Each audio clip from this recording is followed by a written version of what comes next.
जय हिंद साथियों। आज बहुत ही बढ़िया न्यूज़ है। न्यूज़ क्या है कि साथियों संसद में जो है हमारे सैनिकों के लिए, हम सब के लिए बहुत अच्छी आवाज़ उठाई गई है और आवाज़ बहुत ही जोश के साथ में थी। तो साथियों वो आवाज़ मैं आपको ज़रूर सुनाऊंगा। सांसद महोदय की आवाज़ बड़ी अच्छे, उन्होंने जो है सेना के जवानों के लिए बहुत अच्छी बातें कही हैं और उन्होंने कहा है कि सैनिक जो है 20 साल की उम्र में सेना ज्वाइन करता है। हाँ साथियों, उन्होंने बताया है कि सैनिक जो है 20 साल की अपनी उम्र में सेना में चला जाता है और 25 साल अपनी लाइफ का सुनहरा समय देश की सेवा में लगाता है वो। और बोलता है, उन्होंने बताया है कि सैनिक जो है 25 साल तक देश की सेवा करता है कम से कम। और सभी त्यौहार हैं, होली है, दिवाली है, दशहरा है, अपने बच्चों का बर्थडे है, घर के कोई भी फंक्शन है, सारे के सारे जो है वो मोर्चे में बिताता है। अपने जो ट्रंच के अंदर, जो मोर्चे के अंदर सीमा के ऊपर देश की सेवा करते हुए बिताता है। वो कभी अपने बारे में, परिवार के बारे में नहीं सोचता है। और तो हम जो है सैनिकों को पेंशन दे करके कोई एहसान नहीं करते हैं। देश को कर्तव्य है, ये एक नैतिक कर्तव्य है और कर्तव्य है कि ये जो है उनकी जवानी की जो गोल्डन सुनहरा समय उन्होंने देश की सेवा की है, उसके बदले में हमें उनको लिए पेंशन देना कोई वो नहीं है। तो सैनिकों की पेंशन में कटौती नहीं होनी चाहिए, ये हमारा एक नैतिक कर्तव्य है। इससे होने वाला नुकसान ज़्यादा नहीं है, लेकिन एक नैतिक कर्तव्य बहुत ज़्यादा है। तो साथियों बहुत अच्छी आवाज़ उठाई है। ये मैं आपको सांसद महोदय की आवाज़ आपको ज़रूर सुनाऊंगा और आप ज़रूर सुनिए साथियों। और बड़े अच्छे शब्दों में उन्होंने कहा है। तो साथियों, और दूसरा साथियों, 8th पे कमीशन ने जारी किया है महत्वपूर्ण नोटिस। हाँ साथियों, बहुत अच्छा महत्वपूर्ण नोटिस है। और साथियों सभी जो कर्मचारी संगठन है अभी अपने अपने जो है मेमोरेंडम सौंप रहे हैं। अपने अपने मेमोरेंडम जो है इसके द्वारा, वेबसाइट के द्वारा, पोर्टल के द्वारा भेज रहे हैं। लेकिन हमारे पूर्व सैनिक संगठनों के मेमोरेंडम इस प्रकार से अभी नहीं पता चल रहे हैं। जो मांगे थी, बहुत सारी मांगे थी सैनिकों की। 7वें वेतन आयोग की जो विसंगतियाँ थी, पेंशन थी, एमएसपी की मांग थी, एमएससीपी की मांग थी, ऑनरी कमीशन और आफ्टर रिटायरमेंट ऑनरी पेंशन की मांग थी, जेसीओज के लिए गजट ऑफिसर की मांग थी, बहुत सारी जवानों की मांग थी, जेसीओज की मांग थी। वो सभी अभी जो है बहुत कम सुनने में आ रही हैं। तो हमारे पूर्व सैनिक संगठनों से भी मांग है, आप हमारी अनुरोध है, आप लोग भी जो उनसे संबंध है, तो आप लोगों से भी अनुरोध है कि वो मांगे जो है, अभी बहुत अच्छा समय है। नोटिस जारी किया है 8th पे कमीशन ने, वो नोटिस भी मैं आपको दिखाऊंगा। तो अभी बहुत अच्छा समय है, आप जो है उनको ज़रूर उसमें शामिल करवाइए, क्योंकि जब ज़्यादा जाएगी वही जो 8th पे कमीशन के पास जाएगी, उन्हीं के ऊपर विचार होगा। पहले के जितने भी जो है, चाहे हमने धरने प्रदर्शन किए, चाहे रक्षा मंत्री जी को मांग सौंपी, चाहे पेंशन डिपार्टमेंट को मांग किसी को भी सौंपी, वो सब के ऊपर कोई विचार नहीं होगा, क्योंकि जो पे कमीशन के पास वही जाएंगे जो पोर्टल के ऊपर, साइट के ऊपर जो जाएगा। तो अब बहुत अच्छी है ये मांगे उनके साथ जानी चाहिए। तो आप लोग सबसे अनुरोध है कि वो मांगे जो भेजने की कृपा करें सभी। तो साथियों अभी देखते हैं, ज़्यादा लेट नहीं करते हैं। सबसे पहले लोकसभा का जो प्रश्न है, वो प्रश्न के बारे में बात करते हैं। लोकसभा सचिवालय, लोकसभा संख्या जो 18, प्रश्न संख्या 18 थी, दिनांक था 16/3/2026, यानी परसों ही। नियम 377 के अंतर्गत विषय क्या था? सशस्त्र बलों के कर्मियों की विकलांगता पेंशन पर आयकर में छूट 1992 से अस्तित्व में है। यह हमारे उन सैनिकों के प्रति सम्मान और कृतज्ञता का एक छोटा सा प्रतीक है जिन्होंने राष्ट्र की सेवा में विकलांगता झेली है।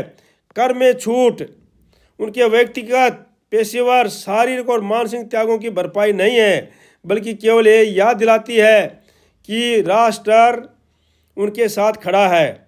ये अत्यंत चिंताजनक है कि सरकार हमारे सैनिकों से उनकी गरिमा के इस छोटे से हिस्से को भी छीनना चाहती है। सेवा के दौरान अमान्य घोषित किए गए कर्मियों तक कर छूट को सीमित करके ये उन बहादुरों को दंडित करता है जो गंभीर चोटों के बावजूद सेवा जारी रखते हैं। ये सैनिक पहले से ही चिकित्सीय डाउनग्रेड के कारण पेशेवर नुकसान झेलते हैं। उनकी वास्तविक आय में 30% की कमी आ सकती है, इसलिए उनके साहस और देशभक्ति के लिए उन्हें दंडित करना उचित नहीं है। इससे विकलांग सेवा और पेंशन भोगियों के बीच एक कृत्रिम, मनमाना और भेदभावपूर्ण विभाजन भी उत्पन्न होता है, जो सौम्य अन्याय को दर्शाता है। इस कदम से होने वाले राजकोषीय लाभ बहुत कम होगा, लेकिन नैतिक लागत अत्यधिक होगी। जैसे अग्निपथ योजना के सामने हमारे राष्ट्रीय सुरक्षा के सामने चुनौतियां खड़ी हैं, उसी प्रकार मैं सरकार से आग्रह करता हूं कि वह हमारे सैनिकों की गरिमा की रक्षा करें और इस गलत नीति को वापस लें।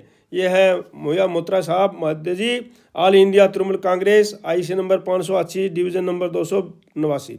तो साथियों, अभी जो है मैं आपको पे कमीशन ने नोटिस जारी किया है, वो नोटिस दिखाऊंगा। उससे पहले मैं जो है एक आपको बहुत ही सांसद महोदय की आवाज़ जो सुनाना चाहता हूं, उस आवाज़ को आप सुनिए और आपको पता लगेगा कि हाँ, जो है संसद के अंदर भी हमारे प्रति कितना सम्मान के साथ में आवाज़ को उठाया गया है। तो साथियों सुनिए सांसद महोदय की आवाज़। गोली खाता है तो या तो वो शहीद हो जाता है, या यदि वो बच जाता है तो उसके शरीर का कोई अंग वो खो देता है, डिसेबल हो जाता है। इसके चलते सरकार उसे डिसेबिलिटी पेंशन देती है। ये कोई एहसान नहीं है, ये इनाम नहीं है, ये मुआवजा है, क्योंकि उसने देश की रक्षा करते हुए अपना एक अंग खो दिया, अपनी एक चीज, अपनी जीवन, अब वो एक रिड्यूस्ड क्वालिटी ऑफ लाइफ जिएगा। लेकिन विडंबना है कि आज हम इस डिसेबिलिटी पेंशन पर भी इनकम टैक्स लगाने जा रहे हैं। इस यूनियन बजट 2026 में फाइनेंस मिनिस्टर ने tax exemption on disability pension को विड्रॉ किया है,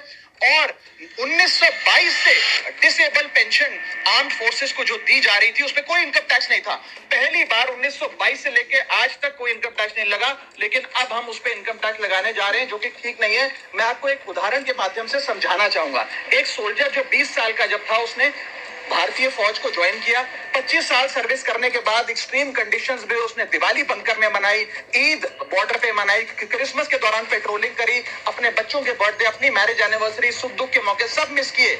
लेकिन उसने अपने सैक्रिफाइस को कभी टैक्स स्लैब और टैक्स एग्जेम्पशन के चश्मे से नहीं देखा। लेकिन जब ऑपरेशन के दौरान किसी इंजरी के चलते वो अपना कोई अंग खो देता है और मेडिकल बोर्ड उसे 40 से 50% डिसेबल घोषित कर देती है, तो उसके पास दो चॉइसेस होती हैं। या तो वो सर्विस छोड़ दे और पेंशन लेने शुरू लग जाए। अगर सर्विस छोड़ के वो पेंशन लेने लग जाता है तो उसकी पेंशन एग्जेम्प्ट है। लेकिन अगर वो सर्विस नहीं छोड़कर अपनी पूरी टेन्योर काम करता है, अपाहिज होने के बाद, डिसेबल होने के बावजूद भारत माता की सेवा में कार्यरत रहता है, तो उसको डिसेबिलिटी पेंशन जब मिलती है रिटायरमेंट के उपरांत, तो उस पर इनकम टैक्स इस अमेंडमेंट के द्वारा लगाया जा रहा है। सर, ये करके हम एक प्रकार से दो category of wounded soldiers create कर रहे हैं, जिसमें दर्द सहकर जो फौजी ज्यादा काम करता है उससे ज्यादा टैक्स लिया जाएगा। हम अननोइंगली पनिश कर रहे हैं सैनिकों को घायल होने के बाद जो काम करते हैं। So we are penalising courage, we are taxing endurance.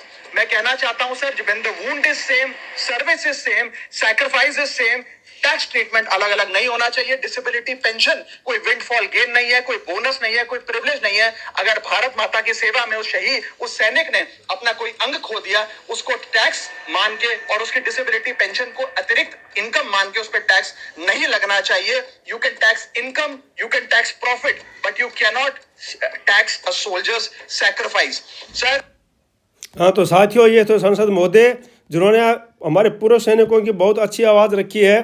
तो साथियों, अब इस प्रकार से जो है अगला जो नोटिस है उसके बारे में बता रहा हूँ। साथियों, बहुत अच्छा अभी नोटिस दिया है, तो अभी बहुत अच्छा समय है आप सबके लिए, पूरा संगठनों के लिए। तो वो नोटिस क्या दिया है, पे कमीशन ने, जो है हमारे पे कमीशन है, उन्होंने नोटिस निकाला है। 8वां वेतन आयोग बेहतर जानकारी के लिए आपके विचार मांग रहा है, राय मांग रहा है, सुझाव मांग रहा है, आमंत्रित करता है। ये सुझाव माई गोव वेब पोर्टल पर 18 प्रश्नों वाले एक प्रश्नावली के माध्यम से संरचित तरीके से एकत्रित किए जा रहे हैं। मंत्रालयों के द्वारा, विभागों के द्वारा, राज्य व केंद्र शासित प्रदेशों, सरकारी कर्मचारियों, न्यायिक अधिकारियों, न्यायालयों के अधिकारियों, कर्मचारियों, न्यायिक निकायों के सदस्यों, सेवा में या सेवानिवृत्त कर्मचारियों के संघों, यूनियनों, पेंशनों, शोधकर्ताओं, शिक्षाविदों तथा आम नागरिकों से प्रतिक्रियाएं आमंत्रित की जाती हैं। प्रतिक्रिया देने वालों के नाम गोपनीय रखे जाएंगे। प्रश्नावली के उत्तरों का विश्लेषण समग्र, अग्रीगेट और बिना पहचान, नॉन एट्रीब्यूटेबल के आधार पर किया जाएगा। हाँ साथियों, कोई भी विचार कोई भी आपने सुझाव, चाहे आपका ऑनरी रैंक से मतलब हो, चाहे आपका 7th पे कमीशन से विसंगतियों से हो, चाहे एमएसपी से हो, चाहे जवान का जो हवलदार का पेंशन से हो, जवान सिपाही का पेंशन से हो, जेसीओज का पेंशन से हो, आप खुल करके उसमें डालिए। साथियों अभी जो है उसकी डेट बढ़ा दी गई है, मैं आपको दिखा रहा हूँ, और आप उसमें दिए, क्योंकि ये जितनी ज़्यादा जाएंगे वो उनके आधार पर विचार होगा। आपका नाम से कोई मतलब नहीं है किसने डाला है, किस क्या लिखा है। प्रतिक्रिया देने के नाम गोपनीय रखे जाएंगे। प्रश्नावली के उत्तरों का विश्लेषण समग्र एग्रीगेट और बिना पहचान नॉन एट्रीब्यूट के आधार पर किया जाएगा। मंत्रालय, विभाग, केंद्र शासित प्रदेश, न्यायिक अधिकारी, न्यायालयों के अधिकारी, कर्मचारी, नियामक शिकायों के सदस्य, सेवा में या सेवानिवृत्त कर्मचारियों के संघ, यूनियन, पेंशन भोगी, कोई भी पेंशन भोगी भी साथियों दे सकते हैं, शोधकर्ता, शिक्षाविद, आम नागरिक नीचे दिए गए लिंक पर जाकर प्रश्नावली तक पहुंच सकते हैं और अपनी प्रतिक्रियाएं जमा कर सकते हैं। अधिकृत नामित नोडल तथा सब नोडल अधिकारी मंत्रालयों, विभागों, केंद्र शासित प्रदेशों समूह के अधीन कार्यालयों के भी नीचे दिए गए लिंक के माध्यम से प्रश्नावली तक पहुंचकर अपनी प्रतिक्रियाएं जमा कर सकते हैं। प्रश्नावली में प्रतिक्रिया जमा करने की अंतिम तिथि 31 मार्च कर दी गई है साथियों। पहले थी 16 मार्च, हाँ साथियों पहले 16 मार्च थी, लेकिन अभी जो है 31 मार्च कर दी गई है। जो भी साथी करना चाहें तो उनसे संबंधित अपनी प्रश्नावली संबंधित साथियों पक्का इनमें डालिए। कागज आधारित फिजिकल उत्तर जो पहले दिए गए थे ईमेल या पीडीएफ के माध्यम से भेजी गई प्रतिक्रियाओं पर आयोग द्वारा विचार नहीं किया जाएगा।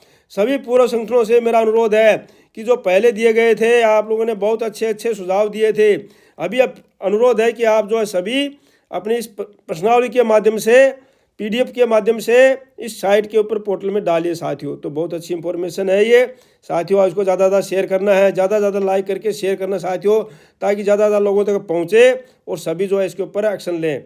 अगला साथियों 8वें वेतन आयोग में जो है AITUC all India trade union Congress ने बहुत अच्छी अच्छी सी मांगे रखी हैं। तो अब हमारे जो है पूर्व संगठन कहाँ हैं, उनको भी ये मांगे रखनी चाहिए, क्योंकि अभी समय है, उसके बाद करने से, धरना प्रदर्शन करने से कुछ नहीं होगा। अब पछताए होत क्या जब चिड़िया चुग गई खेत। अब जब खेत में जो चिड़िया जो पक्षी जो खा जाते हैं तो उसके बाद पछताने से कुछ नहीं होना है। बाद में हम धरना प्रदर्शन करते रहेंगे, कुछ भी करते रहेंगे, मीटिंगें करते रहेंगे, तो कुछ नहीं होने वाला। अभी समय है, दोस्त जितने भी साथी हैं सभी जो आगे आकर के अपनी अपनी मांगों को, जिस प्रकार से ऑल इंडिया ट्रेड यूनियन ने अपनी मांगे रखी हैं और भी बहुत सी संगठनों ने अपनी मांगे रखी हैं, तो उसी प्रकार से पूर्व संगठन भी सामने आकर के अपनी मांगे रखें और मीडिया में डालें, सोशल मीडिया में कि हमने ये मांगे रखी हैं। उन्होंने क्या मांगे रखी है, देखो सबसे पहले ये जो है ये जो मांगे रखी हैं 8cpc.co.in पर इन्होंने 30 अप्रैल तक का समय बढ़ा दिया गया है। अभी पहले 30 मार्च तक जो है क्वेश्चनियर का है, उसके बाद जो है अपना मेमोरेंडम भेजने के लिए 30 अप्रैल का समय निर्धारित कर दिया गया है। अब जो है ऑल इंडिया ट्रेड यूनियन ने बहुत सारी मांगे रखी हैं, वो मैं आपको हिंदी में करता हूँ, ये इंग्लिश वर्जन है, जो साथी देखना चाहते हैं वो देख सकते हैं। मैं आपको हिंदी में एक एक करके दिखाता हूँ। उन्होंने मांग रखी है फिटमेंट फैक्टर 3 से 3.25 के बीच में होना चाहिए, और साथियों जो है कंप्यूटेशन 15 साल की जगह 11 साल होना चाहिए, 11 साल में बंद हो जाना चाहिए। न्यूनतम वेतन 18,000 की बजाय 41,000 होना चाहिए। हाँ साथियों बहुत अच्छी मांगे रखी हैं, देखो। उसके बाद जो है वेतन निर्धारण का नया फार्मूला, अक्रोड फार्मूला नया होना चाहिए। जो नमक मिर्च काफ़ी थे उनके साथ में जो और भी बहुत चीज़ें हैं, हमारे जो है मोबाइल का खर्चा वगैरह सारा उसमें शामिल किया जाना चाहिए, क्योंकि पहले वाला अक्रोड फार्मूला 1987 से 57 से चल रहा था। परिवार यूनिट को, फैमिली यूनिट को 3 से बढ़ा करके 5-6 होना चाहिए, माता पिता को भी शामिल करना चाहिए। इसके ऊपर तो गजट नोटिफिकेशन भी मैंने आपको दिखाया था, PIB रिपोर्ट भी दिखाई थी। OPS की बहाली की मांग रखी है, 1 जनवरी 2004 से जो है सभी पेंशनर्स को OPS लागू होनी चाहिए। MTS मल्टीटास्किंग कर्मचारियों के बारे में कहा गया है, वे भी कई प्रकार के काम करते हैं, तो उनको भी जो इस प्रकार से स्किल्ड अलाउंस मिलना चाहिए। 18 महीने का DADR जो रोका गया था वो जल्दी से जल्दी पूरा मिलना चाहिए 8th पे कमीशन में। और साथियों जो है निष्कर्ष साथियों यही है कि 8वें पे कमीशन में 3 से जो बढ़ाकर 41,000 हो जाएगा, और 7 जो 7% की वार्षिक इंक्रीमेंट मांग है। 18 महीने का DADR है, 11 साल के अंदर जो कंप्यूटर बहाली होनी चाहिए। तो साथियों अगर ये सब मांग जाता है तो 30% की बढ़ोतरी होगी, उससे जो है आपकी पेंशन कितनी बनेगी, फैमिली पेंशन कितनी बनेगी, वो टेबल भी मैं डाल रखा हूँ। तो उनके अनुसार जो टेबल है ये जो है जैसे ये सिपाही का रैंक है 15 साल में, उसके बाद सर्विस पेंशन है ये 8 CPC में होने वाली है, फैमिली पेंशन जो अभी मिल रही है वो है, और 8 CPC में कितनी बढ़ जाएगी। तो ये सिपाही साहिबान से लेकर के यहाँ पर हवलदार साहिबान तक है, और फिर जो यहाँ पर है नायबदार साहिबान से लेकर के ऑनरी कैप्टन साहिबान तक। जिस भी साथी को देखना है वो साथियों देख सकते हैं। इस प्रकार की इंफॉर्मेशन जो है मैं आपको सभी के लिए, जैसे सिपाही साहिबान 15 साल 17 साल, ACP नायक, ACP हवलदार नायक, ACP हवलदार 15 साल, हवलदार 24 साल, हवलदार 26 साल, ACP नायब सूबेदार, और उसके बाद 26 साल नायब सूबेदार, ऑनरी नायब सूबेदार 26 साल, नायब सूबेदार 28 साल, सूबेदार साहब 28 साल, सूबेदार 30 साल, सूबेदार मेजर साहब 32 साल, ऑनरी लेफ्टिनेंट साहब 28 साल, ऑनरी 30 साल, 32 साल, और इस प्रकार से सबकी पेंशन, इसमें फैमिली पेंशन भी मैंने अपलोड की हुई है। तो साथियों देख सकते हैं। साथियों कोई भी इंफॉर्मेशन जो है आप इसको ले सकते हैं, चैनल को सब्सक्राइब करते हैं, लाइक कर सकते हैं और शेयर कर दीजिए। तो साथियों आप जो है video only for educational purpose, knowledge और जानकारी के लिए होता है। Thank you for watching video. May you live long, God bless you. धन्यवाद। आपका दिन शुभ रहे। साथियों ज़्यादा ज़्यादा इसको शेयर करना ताकि सभी के पास ये इन्फॉर्मेशन पहुंचे, और ज़्यादा ज़्यादा जो वहाँ पर साइट के ऊपर जा करके अपनी अपनी जो है सुझाव भेजें 8th पे कमीशन के पास में। Thank you for watching video. May you live long, God bless you. धन्यवाद। आपका दिन शुभ रहे। जय हिंद, जय भारत। धन्यवाद।